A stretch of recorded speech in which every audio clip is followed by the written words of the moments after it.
Hello. Oh, total switch.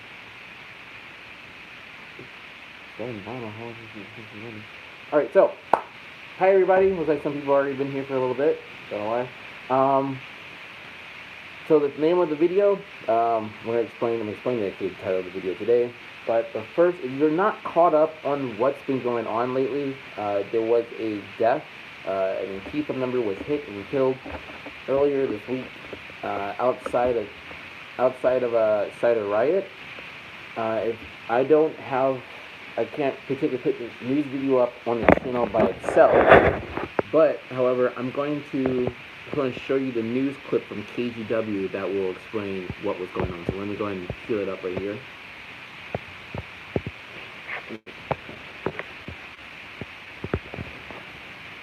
Go.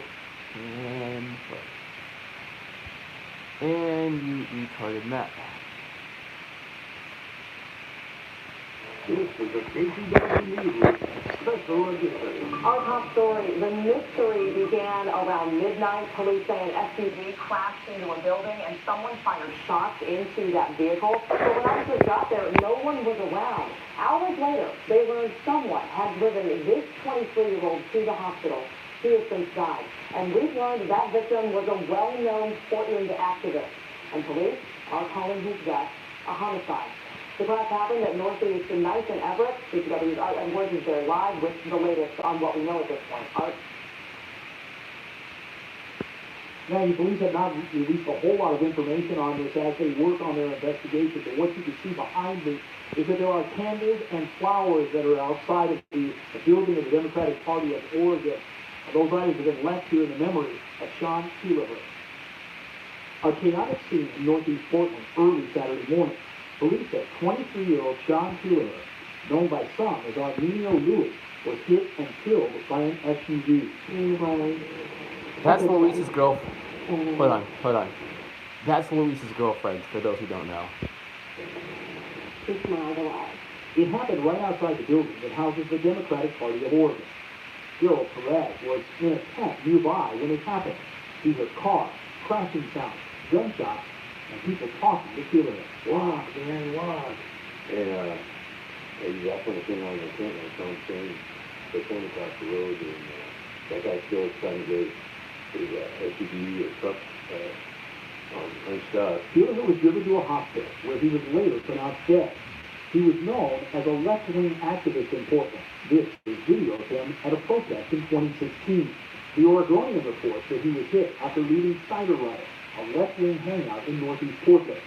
Friends gathered in Northeast Portland today, leaving flowers and lighting candles in his memory. The executive director of the Democratic Party showed up. He doesn't believe the incident is related to the party, but he offered his thoughts. This is a real tragedy. It's a community tragedy, and a young person who suffered this kind of a crime. For friends, this is devastating. If you was a very dedicated member of the community, he was always there for years. For those who are joining, this is a recap. Now, we mentioned reports that Keefe was leaving Cider Riot right before this happened. That was the scene of a violent brawl between left and right-wing activists. Now, police right now are not releasing details on what may have led up to this incident, to the crash and the shooting. They have not made any arrests yet. They do say that if you have any information about this case, you should call Portland Police. All right. So, I'll link that news report so you guys can take a look at it if you guys didn't see that clearly. But yeah, so that's just to catch you up on what's going on. So now to the video, or to what I'm gonna talk about today. So I've been staying on top of this for a little bit, trying to figure out if there's been any leads and if anyone's been talking about it. And I came across this tweet on my account, let me see if I can find it. I'm looking behind my computer here. Here we go. Oh. Alright, sorry. Sounds like... Alright. Turn the camera around. Sound. Sorry, guys. A lot of fuzzy back noise. Let me go ahead and disconnect. Let me disconnect this. Keep me updated on the sound. So, back to the video. So this is a tweet put out by one of the Portland anarchist group. Shortly after the guy's death.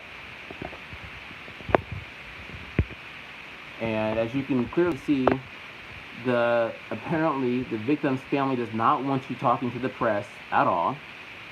But then, down here, don't let the press platform off of this, and don't help the pigs build cases. That's weird. I mean, you would want the police to help solve this dude's death, and in order to do that, you're gonna have to tell them everything that happened that night. And if you guys still if you guys have been following the Cider Riot lawsuit, something kind of stuck out to me here. Two things. One is that both people that got hurt, both the victim in this case and the chick that got knocked out, I'm going to go and turn this around. The chick that got knocked out at the Cider Riot fight in May, and this guy who got hit, they were both removed. They were both moved and removed from where they were harmed.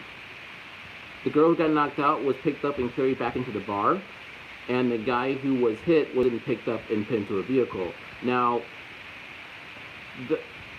it's growing up, I was always told, don't move an injured person. Don't ever move an injured person, because that can make the injuries worse. And I'm pretty sure if you get hit by a vehicle, you're gonna have some broken bones or something damaged inside your body somehow. So picking somebody up and putting them in a vehicle, you're probably making their injuries worse. Second, where is it? They're not talking to the police. Now, yeah, Antifa doesn't want to, doesn't help the police. That's known. But for the lawsuit, the Cider Riot fight lawsuit, in this particular case, they didn't help the police. And in fact, in the Cider Riot lawsuit, the Oregon Liquor Commission found Cider Riot guilty of trying to tamper and destroy evidence. And, at this point, I know when I was at Cider Riot back in May, I did see security cameras on their property. So there was probably footage of what happened on what led up to happen. And Portland police they do believe something led up to this. And knowing Antifa, they know that something led up to this. But they're not talking to anybody. In fact, they don't want anyone, they want to, again, like the tweet here, consider not telling stories on public Facebook pages, organizing pages. Keep it in the community. They don't want any of this getting out. And already they're trying to blame right-wingers. Let me go ahead and pull up that screenshot if I actually have it. But yeah, so they don't want the police to solve this guy's death. They want to keep this stuff to themselves and go out there and pin this dude's death on some rando right-winger that they don't like and they can get their hands on. Now, if I was the Portland police, I probably wouldn't release any information in regards to who owned the vehicle, because that's gonna have Antifa go out and do something. And if I was the owner of Cider Riot, I would turn over any security footage that you have, because you've already been found guilty of trying to destroy and tamper evidence in regards to the May Day riot. You already lied to investigators when it came to that, saying that your bartender was your security guy was at the door checking IDs when he was actually in the middle of the street doing one-on-one with the Patriot guy. Alright? So, whatever the main media here, you guys seem to be hearing a noise. Sorry. I don't hear the noise. The only noise I'm hearing is my cat purring. Yeah, and also, I'm sorry, that really threw me off now. The bouncer was in the street fighting the Patriot guy, so they lied to state investigators. No doubt they're probably going to lie and try to hide evidence from Portland police to try to make themselves appear, to make them look like the victim. And on top of that, you now have people allegedly from that bar opening fire on a fleeing vehicle. Okay, now this is escalated. This went from a hit and run to shots being fired, and now the people who own the people who run that bar are probably going to be, you know, along with this whole tight lip thing, and that's, you know, they're gonna, this is gonna lead to something within the next few months, if not leading to next year. But Portland police, please just keep tight lips on this, and just try to get this footage without the help of the Cider Riot, because they're not going to help them. They're going to, Antifa's going to try to go out there and try to dish out some vigilante justice on people. And that's what's going to happen. But there's also some interesting footage that I got from that Andy Nago has put up on his Twitter. Again, my Mac is being a bitch. I'm very sorry about that. Alright, so here's footage of this guy.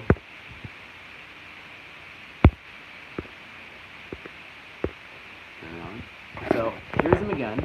So this is him at an earlier protest.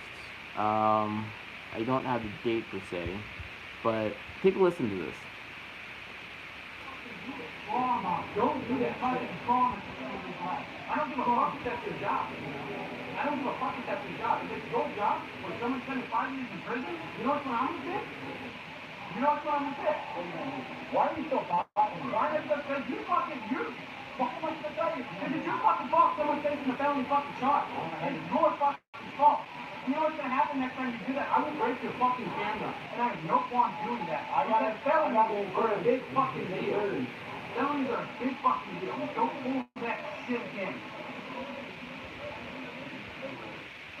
I'll fucking do it. Alright, so that was from Andy Nago's Twitter. You can go there. He's got some other footage. I have one more that he's actually posted. You can go and check it there as well. Around. Here's him again. This is at a protest at PSU, and Andy Nago also caught this one. But this is him in the black here, getting in the face of the camera guy. Okay, also, you won't be able to hear what's being said, so I'm going to just turn the sound down on this, so it's just not loud.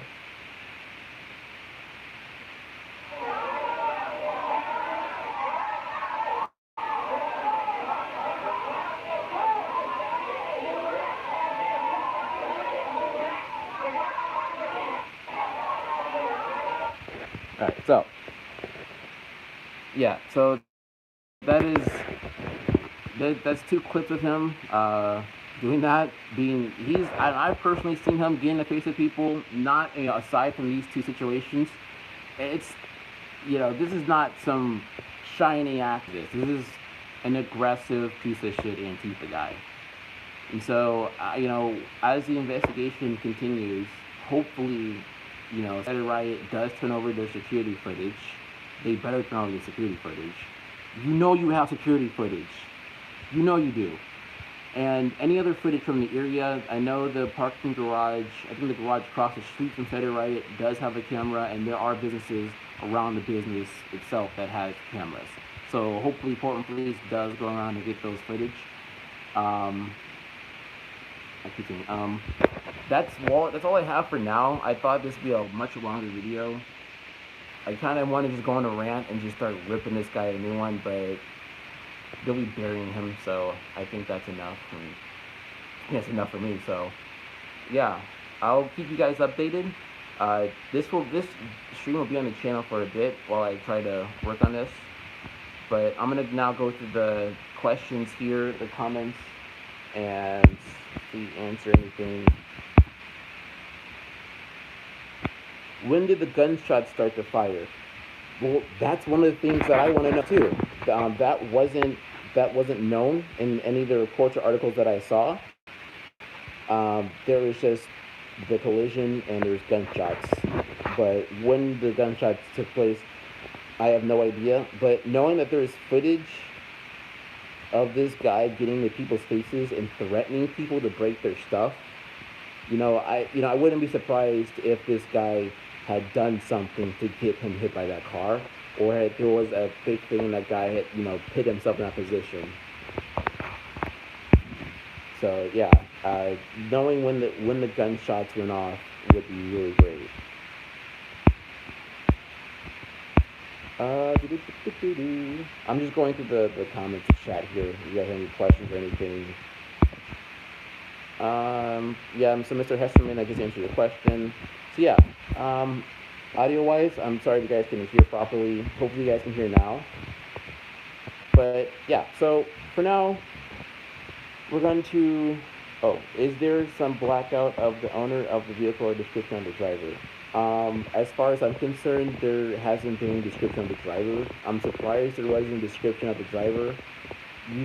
You'd think that you'd see the person who ran from the vehicle, because the vehicle crashed after the hit, and there wasn't a driver. The police didn't say they had a driver in custody, so that's another question. Well, who's his driver? How did no one see this driver take off? Or get at least a glimpse of this driver? So yeah, that's a good question that needs to be answered. But if the police do know, or they're getting that information, I'm gonna implore that they kind of keep tight-lipped on that, because it was Antifa now trying to go out and try to dish out this vigilante justice stuff, trying to be all tight-lipped and everything. That's going to if the police put out any information about the driver, that's going to cause concern for Antifa trying to go out and trying to hunt this guy down.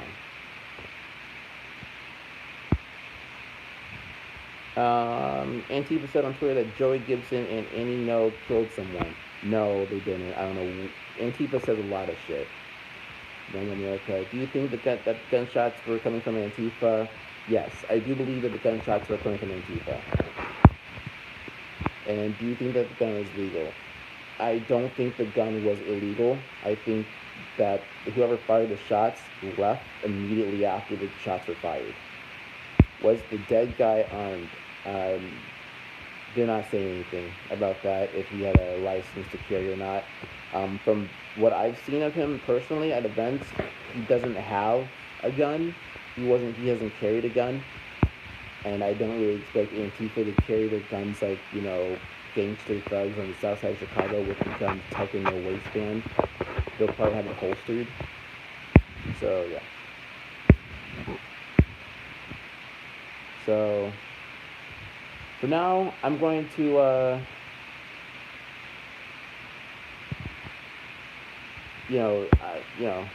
for now, I'll keep you guys updated. What about the John Brown Gun Club? I don't know if he was a member of that. I will look into that, however. I do have a lot of alt accounts that I can go around and look around, so I will take a look around and see if I can see any information if he was fighting any gun clubs. I will try to keep posting information. Also, update, unrelated to this particular incident, but related to the last stream when I said I would be posting videos in regards to the May Day riots. Shortly after I made that stream, later on that week, I did go and see my attorney. And after seeing my attorney, I'm gonna just hold off until the case is done, which seems I can't speak too much on it. So on that aspect, I'm just gonna hold off on uploading videos from May 1st until this legal case is done. And like I said, unless I've spoken to my lawyer and got the okay from them. If it turns out that Antifa instigated the whole thing, do you think the Portland police and the mayor would try to cover it up? No, I don't think that. If the investigation concludes that Antifa started whatever confrontation that led to the guy being killed, I don't think that they will try to cover it up. However, I do think that they'll try to downplay it. The mayor himself has already put out a tweet uh, on his Twitter talking about, it's how it's sad and tragic that this guy died. But what's weird about that is that I don't recall him ever posting a tweet like that, similar to that, for any other hit and run victims in Portland. Any other, I don't remember him putting out a tweet when some rando homeless dude punched a lady, some random lady in her eye socket and took out her eye. Where was the tweet, saying you're my thoughts and prayers, Why this one person does the mayor care to tweet about so much? He's not really making a good image for himself. And here's the real funny part about this. Ted Wheeler is running for re-election. Like, I shit you not, he's running for re-election. He thinks that he's gonna, he thinks he's gonna get the Kate Brown treatment and get another term. But Kate Brown, she has her ups and downs. I don't like her, but I don't hate her. Ted Wheeler, I hate. He's a terrible mayor. And the people of Portland, no matter what side you're on, they don't like the mayor either. So I don't understand why he thinks that he's going to win another, like even Antifa. I would actually give points to Antifa for even they're laughing at his re-election. Like, no one thinks that this guy's going to get a re-election. No one. But he's going to keep hoping. Also, if you live in Washington or in Oregon, this is unrelated to the main topic of the video. Starting tomorrow, and here in Oregon, you will not be able to vape or buy flavored vape juice anymore. Irritating, but yeah, it's really stupid. I'm not gonna. I can't go too far into detail about that, but yeah, that's starting tomorrow. You will not be able to buy flavored vapes here in Oregon. And I thought for a bit that I'll be able to buy online and have it shipped to Oregon. Shipped to Washington and go pick it up, but can't do that either. So, gotta figure out something. So, if you guys are vape users out there and you guys rely on the flavored vapes, today would be the last day to go out and get your vape juice, because there are some sales between 30 to 60% off at some stores. But yeah. So, I'm going to wrap it up there. I think I rammed on enough. I will keep you guys updated. This stream will stay on the channel for a little bit. Check out Andy Knows Twitter page for updates. I will also try to put updates here on the channel. Enjoy your day. It's pretty good, cloudless day. And, you guys want to say hi and bye to my cat, but I think I woke up Bob, so. Alright, well, check you guys later.